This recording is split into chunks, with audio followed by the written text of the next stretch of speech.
1800 మంది మాజీ సర్పంచులు ఇవాళ తమ బిల్లులు విడుదల చేయాలని చెప్పి సెక్రటేరియట్ ముట్టడిస్తే వారిని తీసుకుపోయి అరెస్ట్ చేసి పెట్టినారు. బడా బడా కాంట్రాక్టర్లకు బిల్లులు ఇస్తున్నారు. గ్రామాల్లో 5 లక్షలు 10 లక్షలు 20 లక్షలు పనిచేసిన చిన్న కాంట్రాక్టర్లకు సర్పంచ్లకు బిల్లులు ఇవ్వమంటే ఈ ప్రభుత్వానికి చేతులు రావడం లేదు. ఒక్కసారిగా పోరాటాల వైపు వెళ్ళారు. మా సర్పంచ్ సోదర సోదరి మనందరూ కూడా పడుతున్నటువంటి ఇబ్బందులను పట్టించుకునే నాదుడు కరువైనందుకు ఈరోజు రాష్ట్ర వ్యాప్తంగా ఎంత బకాయిలు పెట్టింది ప్రభుత్వం? రాష్ట్ర వ్యాప్తంగా ఒక 1200 నుంచి 1500 కోట్ల రూపాయల వరకు ఈరోజు ఈ పనులు చేయడానికి కాంట్రాక్టర్లు ఉంటారు కదా, సర్పంచ్లకి ఏం సంబంధం? వాస్తవంగా కూడా మీరు అడిగినటువంటి క్వశ్చన్, మనం డబ్బులు బయట తీసుకొచ్చి మిత్తికి తీసుకొచ్చి అప్పులు చేసి కలిసారా మంత్రి గారిని? సీతక్క గారిని కూడా కలిసాం. దీని వెనక ముఖ్య ఉద్దేశం ఏంటి? ప్రభుత్వం ఎందుకు దీన్ని దాటవేస్తుందంటే ఆర్థిక పరిస్థితి బాగోక 5 నెలల క్రితం మేము ఏమి అడిగినామండి అంటే, సీఎం గారు ఈ విషయం మీద ఒకసారి మాట్లాడినట్టున్నారు. ఏమైనా ఉంటే ప్రగతి భవన్కి వచ్చి కలవమని. మాకు వచ్చేసి అట్లా ఏమైతే ఇన్ఫర్మేషన్ లేదు. టీఆర్ఎస్ పార్టీ దీన్ని వెనకుండి నడిపిస్తుంది, సంఘ అధ్యక్షులు కూడా బీఆర్ఎస్ పార్టీ నాయకులే. సార్ ఇప్పుడు నేనేమంటున్నానంటే, మాది పెద్ద అమౌంట్ కాదు, మా డబ్బులు మాకు ఇస్తే మేము రోడ్డు ఎక్కాల్సినటువంటి పరిస్థితి. అంటే మీ 1200-1500 కోట్లు ఎంతమంది ఉన్నారు బిల్లులు రావాల్సిన? మొత్తం ఉన్నారు, ప్రతి గ్రామ పంచాయతీ ఉంది. మరి ఇప్పుడు ఒకవేళ నవంబర్ 30 లోపు మీకంటూ ఆ బిల్స్ రాకపోతే ఏం చేస్తారు? నవంబర్ 30 లోపు బిల్లులు రాకపోతే మేము పదవి కాస్త ప్రాణం మీదకి తీసుకొస్తాం. ఈ గవర్నమెంట్ వచ్చిన తర్వాత కూడా కొంతమంది ఆత్మహత్యలు చేసుకోవడం జరిగింది. కేంద్రం నుంచి వచ్చే నిధులు వీళ్ళు మళ్ళించుకోవడం వల్ల మీరంతా వాళ్ళ మైనస్లోకి వచ్చారా? ఏంటి సిచ్యువేషన్? 73rd అమెండ్మెంట్ చెప్పిన ప్రకారంగా స్వయం ప్రతిపత్తి అనేది కలిగి ఉండాలి. అంటే ఈ పోరాటం సంబంధించి స్టార్టింగ్ అంటే హౌస్ అరెస్టులు కావచ్చు, లేదంటే మీరు ఏదైనా ముట్టడి కార్యక్రమాలు ఏం చేశారు ఇప్పుడు వరకు? మొన్న ఆగస్టులో మేము అసెంబ్లీ నడుస్తూ ఉన్నప్పుడు చెలో సెక్రటరేట్ కార్యక్రమం చేస్తే దాదాపు 6000 మంది సర్పంచ్లను హైదరాబాద్లో ఉన్నటువంటి 14 పోలీస్ స్టేషన్లలో అరెస్ట్ చేసి,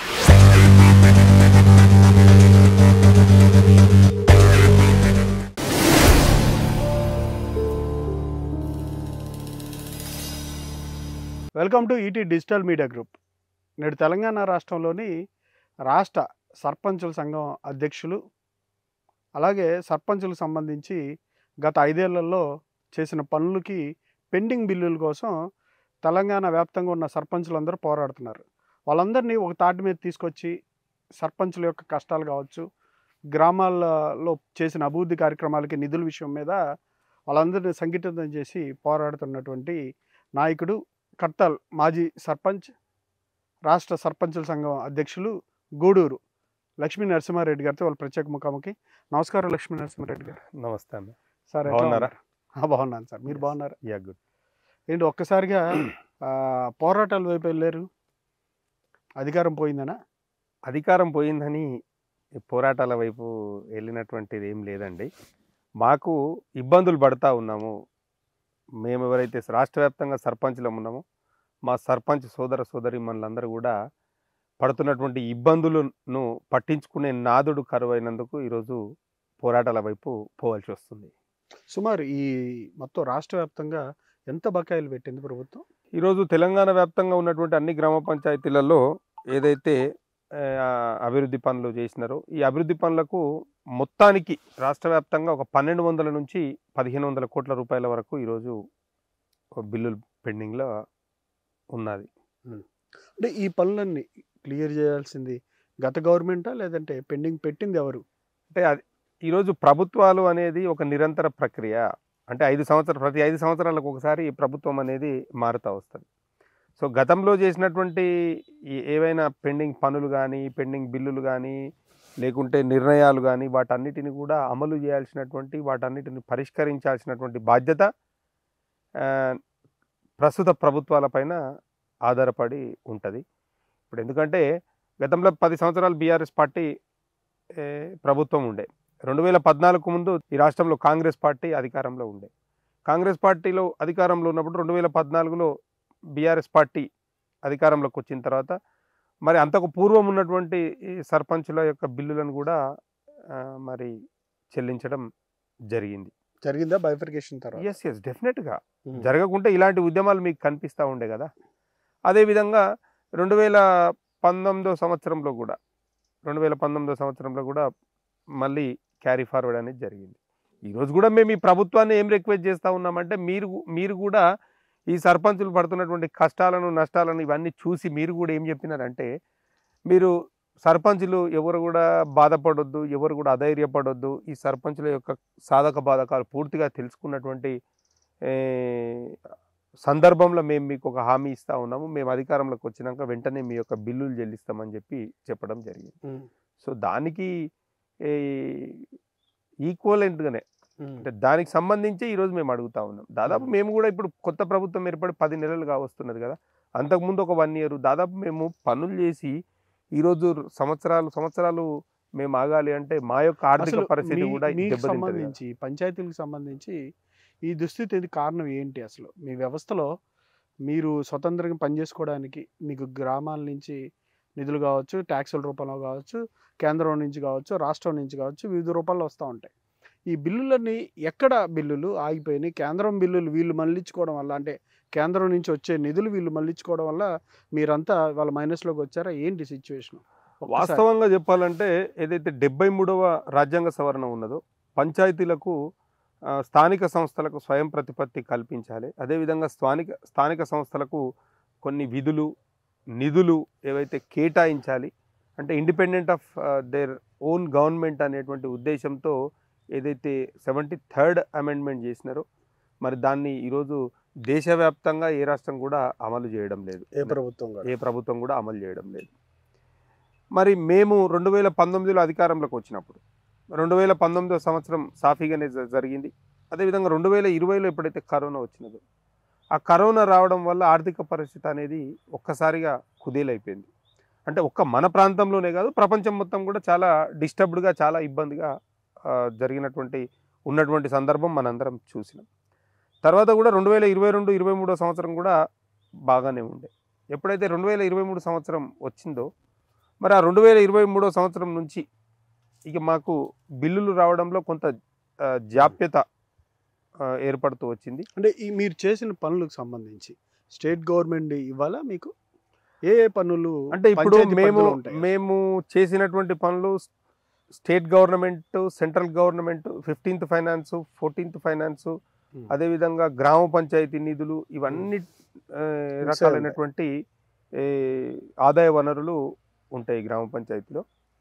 అయితే ఈరోజు NREGS మహాత్మా గాంధీ జాతీయ గ్రామీణ ఉపాధి హామీ పథకం కింద కూడా మరి ఈరోజు గ్రామాలలో సీసీ రోడ్లు కూడా వేయడం జరిగింది.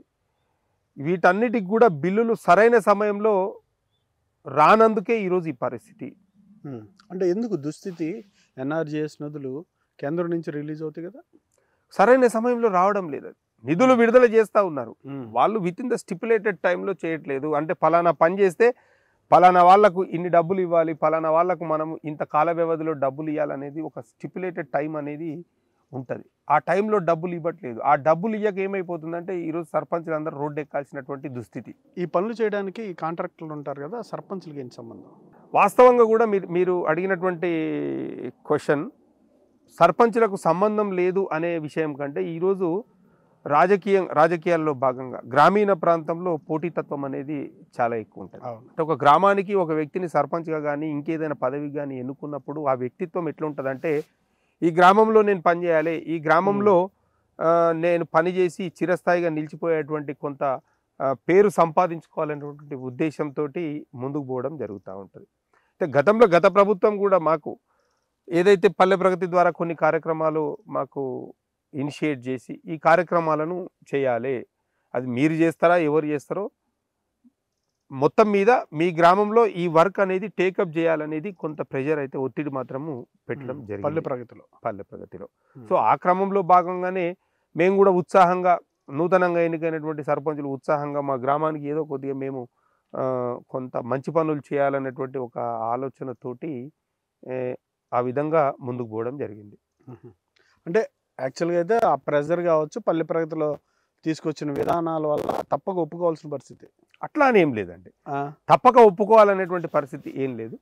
బట్ అక్కడ సిచ్యువేషన్ ఎట్లా ఉంటుందంటే, ఎవరైనా ఇనిషియేషన్ చేయకపోతే, అంటే ఆ పర్టికులర్ వర్క్ ఎవరైనా టేకప్ చేయకపోతే, వేరే వాళ్ళని మామూలుగా గ్రామాలలో ఎట్లుంటుందంటే వర్క్ టేకప్ చేయమని చెప్పి చాలామందిని కాంట్రాక్టర్లను చిన్న చిన్న కాంట్రాక్టర్లను అడుగుతా ఉన్నటువంటి సందర్భం ఉంటుంది. బట్ కొన్ని సందర్భాలల్లో కొన్ని సమయాలల్లో ఎవరు ముందుకు రాకపోతే పక్క గ్రామాలతో కంపేర్ చేస్తే మేము వెనుకబడిపోతున్నాము, మేము పని చేయకపోతే మా గ్రామ ప్రజలు మమ్మల్ని ఏ రకంగా చూస్తారో అనేటువంటి ఒక వాతావరణంలో ఖచ్చితంగా పనులు చేయాల్సినటువంటి సందర్భం. ఇంకోటి ఏంటంటే ఇక్కడ ముఖ్యంగా గమనించాల్సిన విషయం ఏంటంటే, ఈ పనిని ఈ యొక్క వర్క్ని ఇనిషియేట్ చేసేది ఎవరు? ప్రభుత్వం. సో ప్రభుత్వం చెప్పింది అని అంటే 100% కాన్ఫిడెన్స్ ఉంటుంది కదా, డబ్బులు వస్తాయి ఈ రోజు కాకుండా ఇంకో ఒక 1 or 2 daysలో 1 or 2 monthsలో అయినా మనకు డబ్బులు వస్తాయనేటువంటి ఒక నమ్మకంతో పని చేస్తాం. బట్ ఇంట్లో సంవత్సరాలు ఆగాలంటే చాలా ఇబ్బంది కదా. కానీ అంటే ఈ సిచ్యువేషన్ గత 20 సంవత్సరాల్లో ఎప్పుడైనా ఉందా? అంటే గతంలో మేము కూడా గతం పూర్వపు రికార్డులన్నీ పరిశీలిస్తే నిధులు విడుదలలో ఇబ్బంది అయితే లేదు, నిధుల విడుదలలో. కాకపోతే ఫ్రీజింగ్ విధానం అనేది గతంలో కాంగ్రెస్ ప్రభుత్వంలో ఫ్రీజింగ్ విధానం అనేది ఉండే.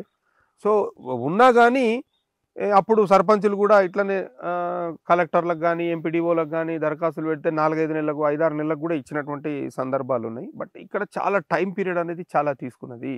ఎందుకంటే ఈరోజు పరిస్థితికి ఎట్లా అంటే, మనం డబ్బులు బయట తీసుకొచ్చి మిత్తికి తీసుకొచ్చి అప్పులు చేసి ఈ బంగారం అమ్మి పొలాలు అమ్మి ఇవన్నీ చేయడం వల్ల ఏమైపోతుందంటే మానసికంగా బాగా డిప్రెషన్లకు పోవాల్సినటువంటి సందర్భం ఉంది ఈరోజు.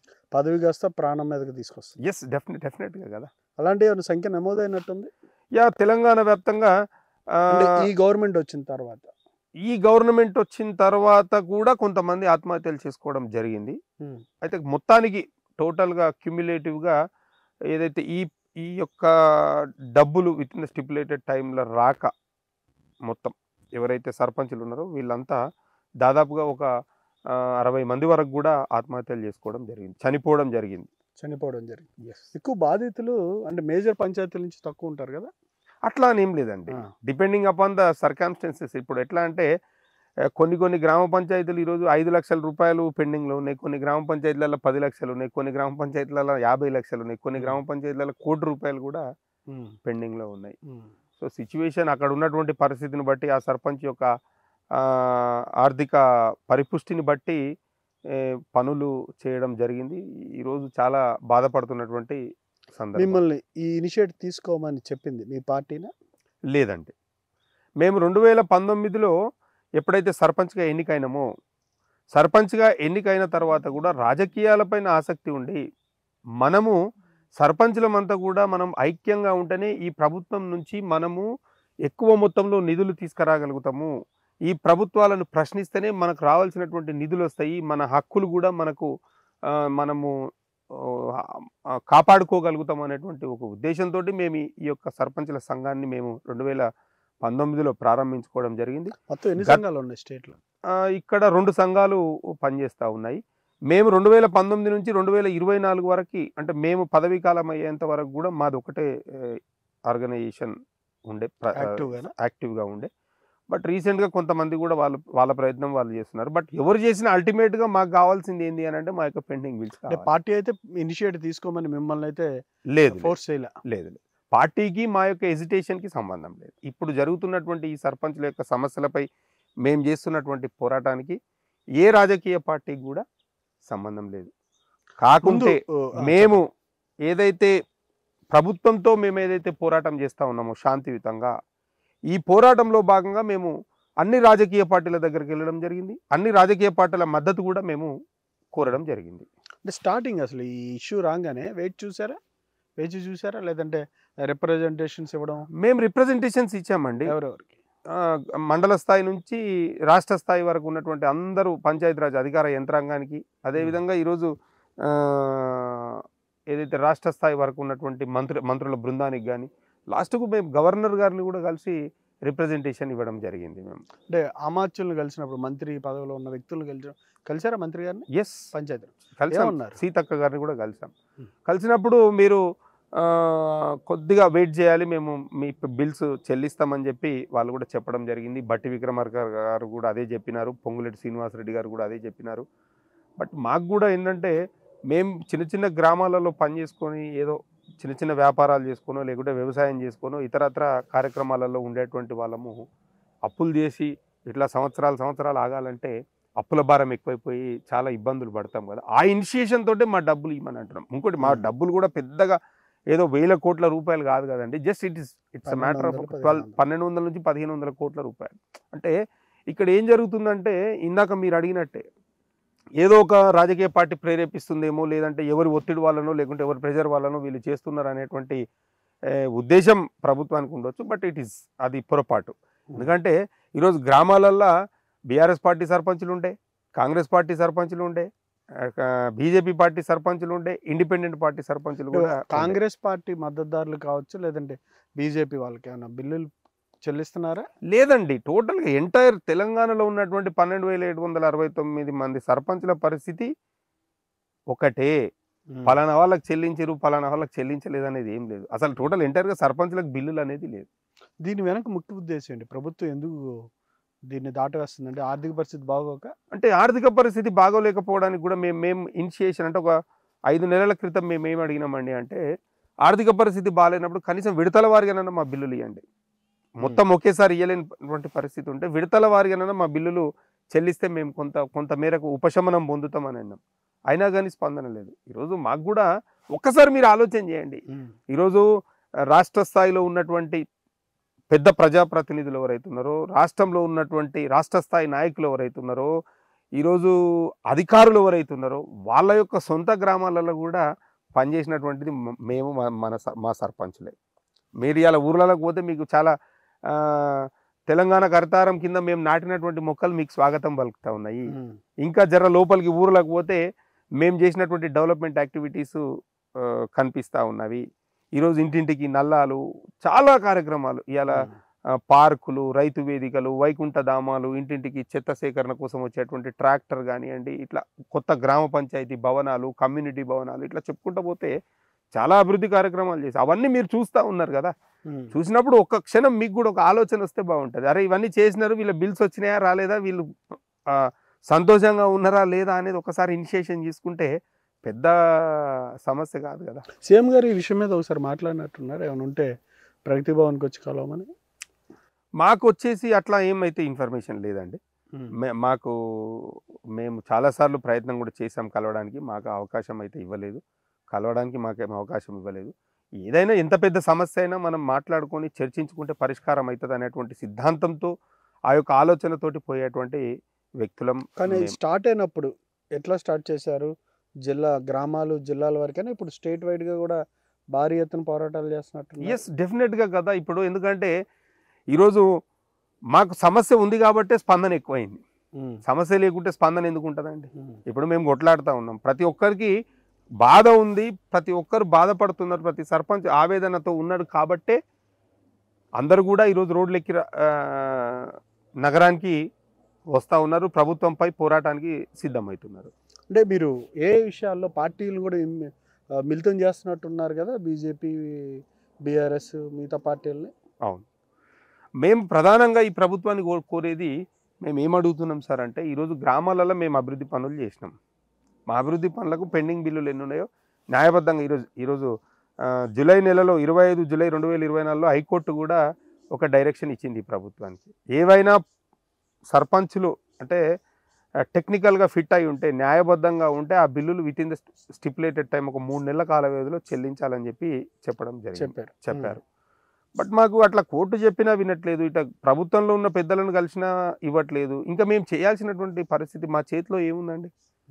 మేము ఏం చేయగలుగుతాం? రోడ్డు ఎక్కడం మినహాయించి మేము ఏం పని చేయగలుగుతాం? ఇంకా అంటే ప్రభుత్వాన్ని బదలాం చేస్తున్నారు. మా డబ్బులు మాకు ఇస్తే మేము ఎందుకు బదలాం చేస్తాం?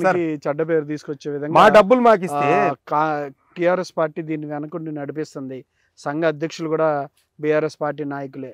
మరి దీనికి ఏంటి సమాధానం సార్? ఇప్పుడు నేను ఏమంటున్నానంటే, మాది పెద్ద అమౌంట్ కాదు, మా డబ్బులు మాకు ఇస్తే మేము రోడ్డు ఎక్కాల్సినటువంటి పరిస్థితి లేదు. సంఘ నాయకుడు బీఆర్ఎస్ పార్టీ అయినా కానీ ఈరోజు సంఘంలో ఏదైతే కార్యవర్గం ఉంటుందో, ఏదైతే మీటింగ్ టేకప్ చేస్తున్నామో, ఏదైతే ప్రెస్ మీట్లు పెడుతున్నామో, దీంట్లో అన్ని పార్టీలకు సంబంధించినటువంటి వారు పాల్గొంటున్నారు. ఒకవేళ నేను ప్రభుత్వానికి పూర్తిగా వ్యతిరేకంగా మాట్లాడుంటే ఆ పార్టీకి సంబంధించిన వాళ్ళు ఎవరైనా ఒకరు మాట్లాడతారు కదా, ఇనిషియేషన్ తీసుకొని ప్రభుత్వానికి ఈ రకంగా నువ్వు మాట్లాడుతున్నావు అని చెప్పి నన్ను తప్పు పడతారు కదా. అట్లాంటిది ఏం లేదు. మేము కామన్ ఎజెండా, మేము సర్పంచ్లం ఎవరమైతున్నామో మా కామన్ ఎజెండా ఒకటే, అయ్యా మా బిల్లులు ఇవ్వండి. అదేవిధంగా ఈ కాల వ్యవధిలో ఎవరైతే సర్పంచులు చనిపోయారు, కొంతమంది అంటే మానసికంగా ఒత్తిడికి లోనే చనిపోయినటువంటి సర్పంచులు ఎవరైతే ఉన్నారో, కొంతమంది విధి నిర్వహణలో కూడా కొంతమంది యాక్సిడెంట్లు అయి కూడా చనిపోవడం జరిగింది. అంటే దురదృష్టవశాత్తు అది. ఆ కుటుంబాలను మేము ఏం చెప్తామన్నామంటే ప్రభుత్వానికి, ప్రతి కుటుంబానికి ఒక 25 లక్షల రూపాయలు ఇచ్చి మీరు ఆదుకోండి ఆ కుటుంబాన్ని. ఎందుకంటే ఇంత పెద్ద గ్రామానికి పెద్ద దిక్కుగా ఉండే, దురదృష్టవశాత్తు కొన్ని సంఘటనలు జరిగినాయి. సో ఈ ప్రభుత్వం ఇస్తే మీకే మంచి పేరు వస్తుంది కదా.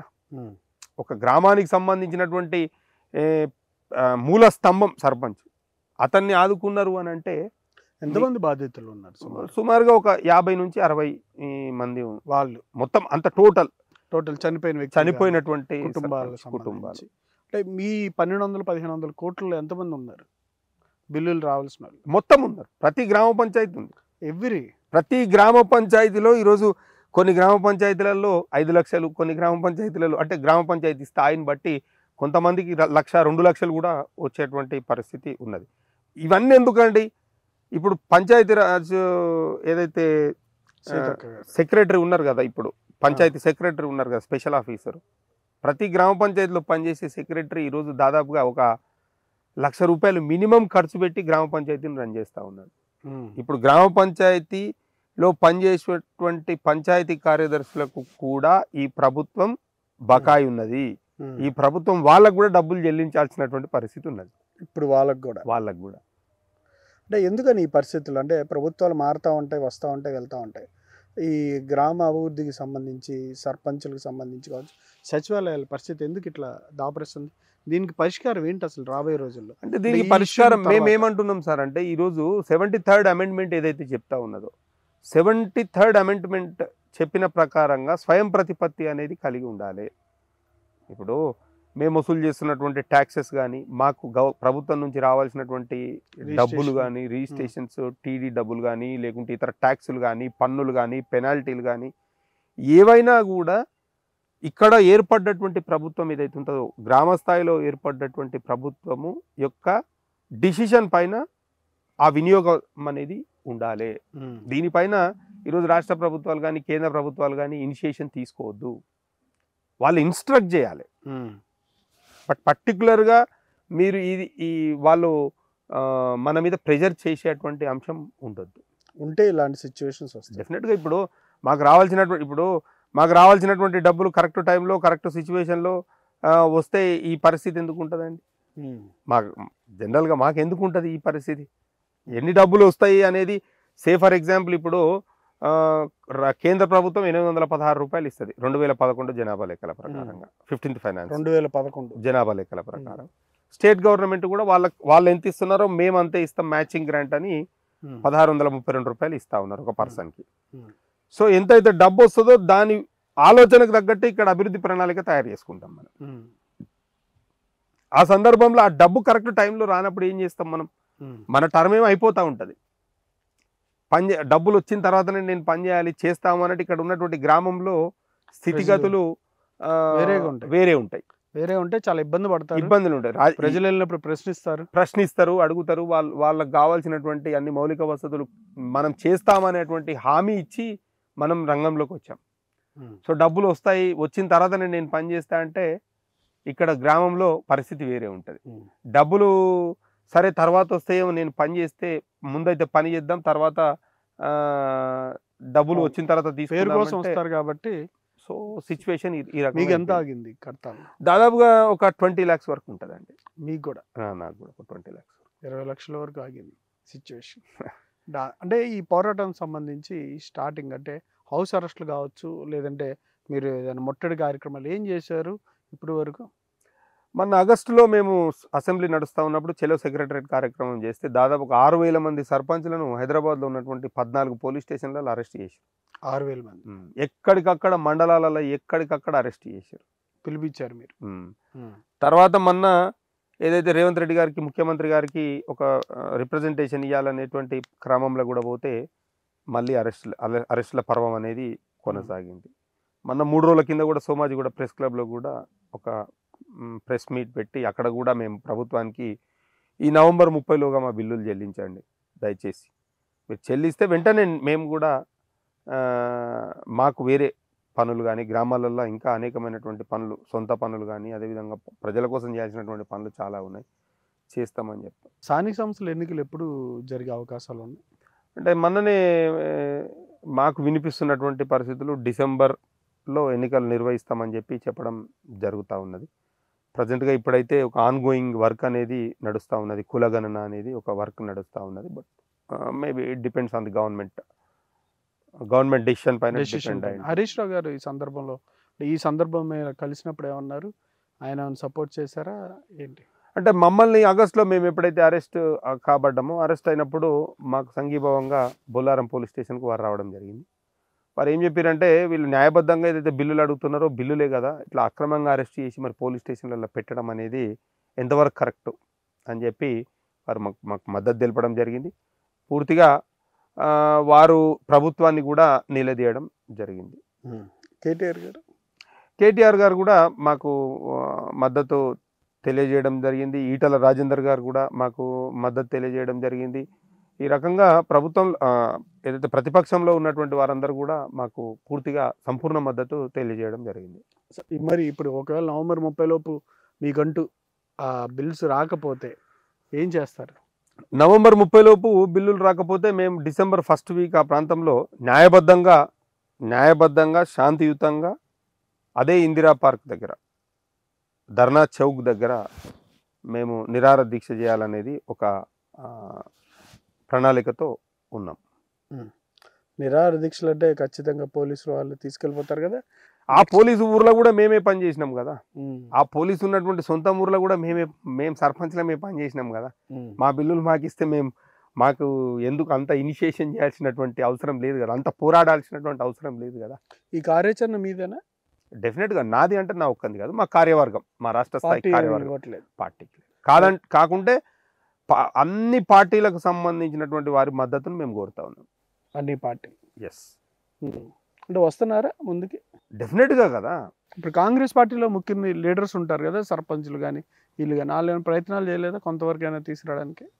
అంటే కొంతమంది కాంగ్రెస్ పార్టీ సర్పంచ్లు ఎవరైతే ఉన్నారో వాళ్ళు కూడా కొంత నిస్సహాయత స్థితిలోనే ఉన్నారు. ఎందుకంటే వాళ్ళని కూడా పట్టించుకునేటువంటి పరిస్థితి లేదు. ఫస్ట్ బేసికల్గా ఏమైపోయిందంటే ఇక్కడ కాంగ్రెస్ పార్టీలో ఈ 11 monthsలో ఏదైతే ఒక మంచి ఆలోచనతోటి మేము వస్తున్నాము, మేము ఏదో చేయగలుగుతాము, ఏదో చేస్తామనేటువంటి ఉద్దేశం ఎప్పుడైతే వాళ్ళు ఒక మార్పు రావాలనేటువంటి ఒక ఆలోచనతో ఏదైతే ప్రభుత్వాన్ని ఏర్పాటు చేసిరో, బట్ ఇక్కడైతే అంత మార్పు అనేది ఏమీ లేదు. మీరు పార్టీ మారితే ఏమైనా బిల్లులు ఇస్తారేమో? పార్టీ మారితే బిల్లులు ఇస్తారు అని అంటే అది ఈ ప్రజాస్వామ్యంలో కరెక్ట్ అయినటువంటి పరిస్థితి కాదు. అంటే ప్రపోజల్ ఏమైనా వచ్చిందా? లేదు, అట్లాంటిది ఏం లేదు. ఎందుకంటే ఈ పార్టీ మారినంత మాత్రంలో బిల్లులు ఇస్తారు అని అంటే రేపు ఏదో పార్టీలు ఉంటాం, మళ్ళీ వాళ్ళు బిల్లులు ఇవ్వాలంటే ఇంకో పార్టీలోకి అయితే వెళ్ళలేము కదా అట్లా. సో పార్టీలు మారడం కానీ ఇంకో పార్టీలకు పోవడం కానీ ఇదంతా మేము ఎంటర్టైన్ చేసేది లేదు, ఎంకరేజ్ చేసేది కూడా లేదు. అంటే భవిష్యత్ కార్యాచరణ అయితే ఇప్పుడు ఆల్రెడీ డిసైడెడ్. నవంబర్ 30 వరకు మేము వెయిట్ చేస్తాము. ఆల్రెడీ కోర్టు డైరెక్షన్ ఉంది. సో కోర్టు డైరెక్షన్లో టైం ఎప్పుడుతో కంప్లీట్ అయింది? 3 months టైం ఇచ్చారు వాళ్ళు. తర్వాత 7th monthలో కోర్టు డైరెక్షన్ ఇచ్చింది. 9th monthలో కమిషనర్ గారు అందరి కలెక్టర్లకు వాళ్ళు కూడా ఒక మెసేజ్ ఇచ్చినారు, ఇది issue with in the 3 months లోపల క్లోజ్ చేయాలని చెప్పి. బట్ ఇప్పటి వరకు కూడా ఎలాంటి స్పందన లేదు. 3 months అంటే డిసెంబర్లో కంప్లీట్ అవ్వాలి. డిసెంబర్లో కంప్లీట్, డిసెంబర్లో నవంబర్కే కంప్లీట్ అయ్యాలి టైము, 1 month అటు ఇటుగా. నెక్స్ట్ మరి దీన్ని కేంద్రంలో దృష్టికి తీసుకొస్తారా? అంటే ఇప్పుడు వాస్తవంగా ఏంటంటే కేంద్రం కూడా ఈరోజు జోక్యం చేసుకునేటువంటి పరిస్థితి లేకుండా పోయింది. ఎందుకంటే దాదాపు కేంద్రం నుంచి రావాల్సినటువంటి 15th ఫైనాన్స్ డబ్బులు కూడా ఇక్కడ పాలక మండలి లేదు అని, అంటే లోకల్ బాడీస్లో గవర్నెన్స్ లేదు అని వాళ్ళు కూడా డబ్బులు అనేది ఆపారు. ఇచ్చేటువంటి పరిస్థితి ఉండదు. సో మేము మరి కేంద్ర ప్రభుత్వానికి కూడా మేము ఒక రిప్రజెంటేషన్ అనేది ఇవ్వాలనేటువంటి ఆలోచనలు కూడా మేము ఉన్నాము డెఫినెట్గా. ఎందుకంటే ఈ రాష్ట్రానికి కేంద్ర ప్రభుత్వం నుంచి ఎంతైతే నిధులు రావాలో ఆ నిధులు కూడా వచ్చిండయి. ఆ వచ్చినటువంటి నిధులను గ్రామ పంచాయతీలకు సరైన టైంలో ఇచ్చుంటే ఈరోజు ఈ బాధ కూడా ఇంత బాధ ఉండేది కాదు. చివరిగా ప్రభుత్వానికి మీరు చెప్పాలనుకుని, ఈరోజు ఎన్నికలు వస్తుంటాయి పోతుంటాయి, అధికారం వస్తుంటుంది పోతుంటుంది, ప్రభుత్వాలు వస్తుంటాయి పోతుంటాయి, వ్యక్తులు అంటే రాజకీయంగా వ్యక్తులు వస్తూ ఉంటారు పోతూ ఉంటారు. మీకు కాంగ్రెస్ పార్టీ నాయకులకు ప్రజలు ఒక మంచి అవకాశం ఇచ్చారు. ఈ మంచి అవకాశంలో 5 సంవత్సరాల విలువైనటువంటి ఒక కాలాన్ని మీ చేతులలో పెట్టినారు. ఈ 5 సంవత్సరాల విలువైనటువంటి కాలంలో దాదాపుగా 1 సంవత్సర కాలాన్ని వృధా చేశారు. మిగిలినటువంటి 4 సంవత్సరాల కాల వ్యవధినైనా మీరు సరైన పద్ధతిలో ప్రజలు ఏదైతే కోరుకుంటున్నారో అది అందించే క్రమంలో అది అందించడానికి మీరు ప్రయత్నం చేయండి. ప్రజల ఆకాంక్ష మేరకు మీరు పనిచేయండి. ప్రజలకు మీరు ఇచ్చినటువంటి వాగ్దానాలను నెరవేర్చుకోండి. ప్రజలకు మీరు ఇచ్చినటువంటి హామీలను నెరవేర్చండి. ఈరోజు మసిబూసి మారేడుకాయ లేక మీ అవసరం ఉన్నప్పుడు ఒక తీరుగా, మీ అవసరం తీరినాక ఇంకొక తీరుగా ఉండకండి. ఎందుకంటే ఈరోజు చరిత్రహీనులుగా మిగిలిపోతారు. ఒకసారి ప్రజలకు మనం ఒక మాట ఇచ్చి ఆ మాట తప్పితే ఖచ్చితంగా అదే ప్రజలు ఏం చేస్తారనేది మీరు ఒక్కసారి చరిత్రను మొత్తం తిరిగేయండి. Okay sir, okay, thank you very much.